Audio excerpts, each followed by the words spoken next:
Alright, ladies and gentlemen, welcome to Tokyo Ghoul Read chapter 143. So much anticipation for this chapter. I've been super excited, super nervous just to see how this all would unravel and kind of come full circle if it was going to. And it has completely gone in an entirely new direction. Every single time I think something's going to happen, Ishida switches it up completely. And this chapter, let me just say this, of all the bad outcomes that could have happened, this chapter is the worst of them all, basically. There is some slither of hope, some slither of possibility still there, which I'll get onto in a little bit. I do want to mention that I believe this is the second final chapter of Tokyo Ghoul Re. It's not confirmed or anything. However, there's a small statement on the final page of this chapter saying that the next issue is called End Credits, which kind of implies that the series is ending. I've been expecting this. I wasn't sure if Ishida was going to do this with this series. As you all know, the first Tokyo Ghoul ended on chapter 143 very abruptly, no information whatsoever, no teaser saying it was coming to its conclusion. It just ended. It seems like Tokyo Ghoul Re is going to do the same thing. It's going to follow that same format. Now, does this mean that Tokyo Ghoul is finished in total? Definitely not. There still should be the final parts that will most likely be released in a month or two, and it seems like we are definitely following the tragedy outline, the tragedy concept, which tragedies come in threes, basically. So part 1, part 2, which is Re, and then part 3, which should come out in a couple of months. So now, mind you, none of that is confirmed, but it just seems that is the direction it's going in, and with how this chapter kind of unveiled. So it's quite saddening, that's for sure. Like I said, this chapter is probably the worst outcome that you could ever imagine. To give it a bit of context, in the previous chapter, someone came in to save Hinami, and it turns out that it was KANEKI. Hinami, for the most part at least, is well and truly okay. However, what comes after it is unconfirmed. Like, we really don't know what happens. So first of all, KANEKI returns back to his compound, and he sees everything in rubble, basically. It's destroyed. He meets up with Misa, and Misa's basically watching over Naki. He's not dead by the looks of it, which I'm not sure if this was kind of like a, you know, like a play on words or something. Like, Misa said that he was asleep, and then she'll reference humans sleeping a lot, so I thought maybe Naki was actually dead, and KANEKI agreed with Misa in saying that, you know, he's asleep out of respect for Misa, you know,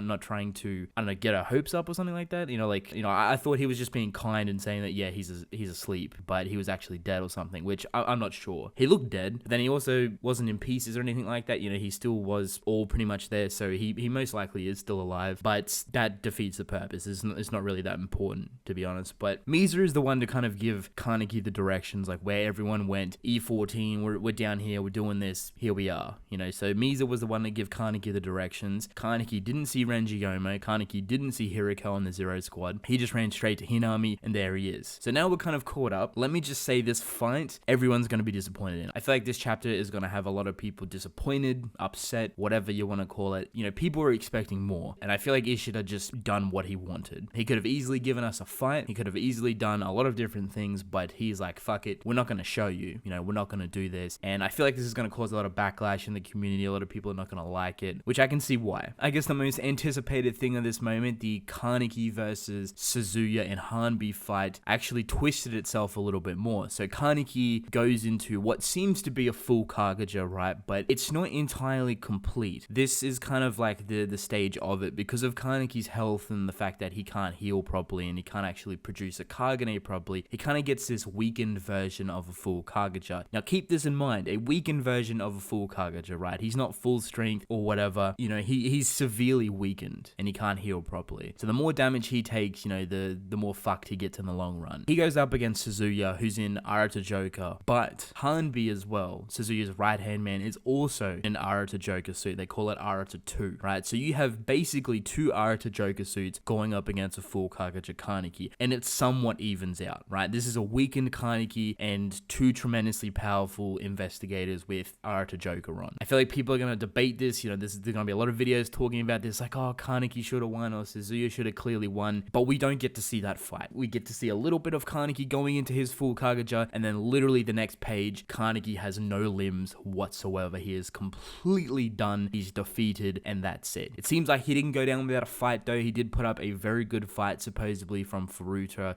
We see like a picture of Hanbi, who's heavily fucking injured, but they seem pretty much okay for the most part. Furuta says they put up a really good fight. 2v1, weakened KANEKI, extremely powerful Arata Jokers, two versions of it. I don't know. I would have loved to have seen that fight. I think that fight would have been fucking phenomenal, but unfortunately, unfortunately we do not get to see it. So what happens from here? Kaneki's been defeated. He has no limbs whatsoever, has lost to Suzuya and Hanbi. What happens? Why did this all happen to begin with? Well, we get a mixture of flashbacks as well, right? The beginning of the chapter kind of starts with Kaneki's flashback and how he was reflecting on Rize and never actually meeting her, and how different his life would have been if he didn't meet Rize, basically.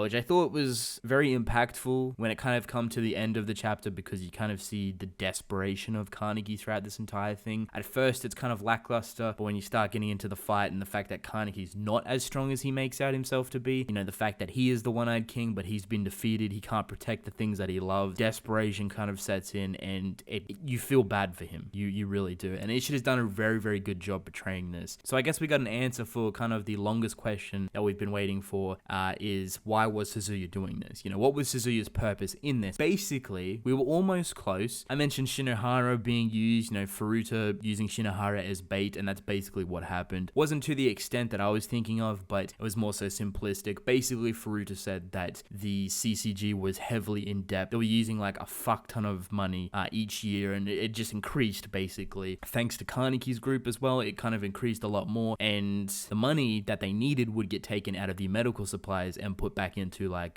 weapon making and defense systems and whatnot. So more important stuff, at least from Furuta's mouth. So Furuta mentioned this quite evidently. He said, the money going into wounded warriors, wounded investigators will actually get taken away and we'll have to let them go. And obviously we get kind of a flashback of Shinohara in a hospital bed and Suzuya like, oh fuck, like I need to do this. So Furuta did evidently push Suzuya into making this decision and helping him trying to wipe out Kaneki's organization. Obviously now this whole situation's completely changed because Furuta is no longer a part of the CCG, at least for the most part. Hide, Yuri, Matsuri, Marude, they've all kind of made their return, and I don't know what they're doing. Alright, that's kind of the slither of hope that I mentioned. Like the only people that could definitely come in now to kind of change the situation completely is like Hide, Yuri, Takizawa, Amon, and Ayato. These are the only people that aren't accounted for. We don't know where they are, we don't know what they're doing, and Kaneki is in the worst possible position that you could imagine, as well as Toka and what I believe Hinami. So to kind of come into the finale of this chapter, we have Kaneki who can't do anything. He has no limbs. He's looking up at Furuta. Furuta talking to him, basically saying, you've lost. That's it. We've won. And we're basically going to annihilate everyone now. We're going to put you through hell and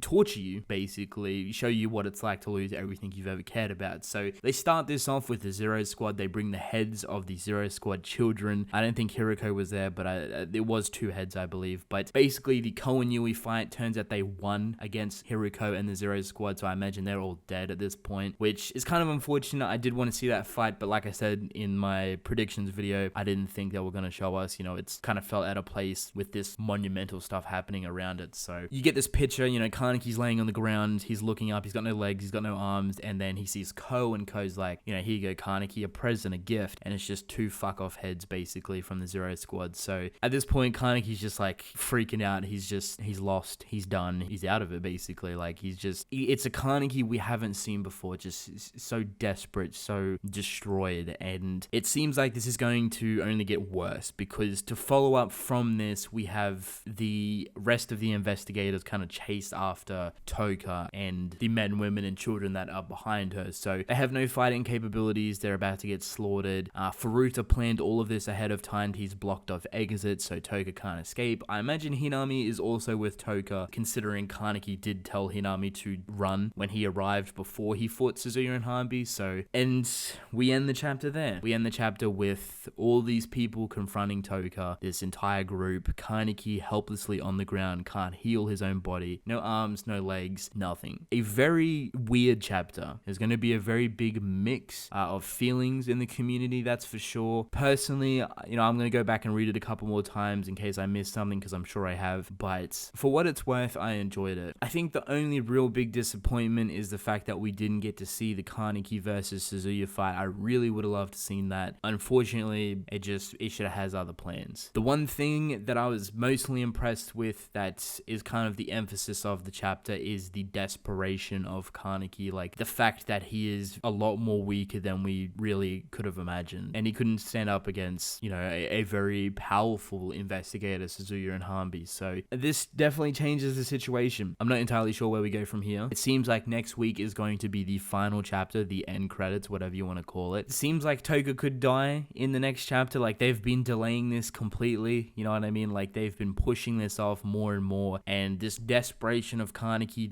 the uselessness that we see from Kaneki in this chapter may actually show us that Touka will die in the next chapter. You know, there is a small slither of hope there that Hide and Yuri and everyone else will come in through some sort of fucking secret portal out of somewhere, but for the most part, theoretically, Touka and the group behind her should be completely blocked off. There should be no exits there, and right in front of them stands a group of investigators. So I'm not too sure where these people could come from. Takizawa, Armon, Kurina, Ayato, Hide, and Yuri and whatnot. I don't know where they could come from. For the most part, Touka is once again in a very, very bad situation, and Kaneki cannot do anything. He is weak. He is destroyed. He is defeated. Unless we see something tremendously vicious spark from Kaneki, something that he didn't want to turn into a monster, basically, which could bring a lot of people back, because I feel like a lot of people are going to drop the series after this. So for the most part, I really enjoyed this chapter. Like I said, I know there's going to be a lot of mixed feelings, but for me, I thought this was really well done. It's almost like I felt the desperation that Kaneki had, even though we didn't get to see that Kaneki versus Suzuya fight. Seeing him after completely cut up and just defeated, even though he went into one of his most powerful forms in a weakened state, just showed us how desperate he was, just showed us how vulnerable he really was. And I feel like there was a lot of emotion there, and it was portrayed rather well. Just not enough pages for this chapter, I guess,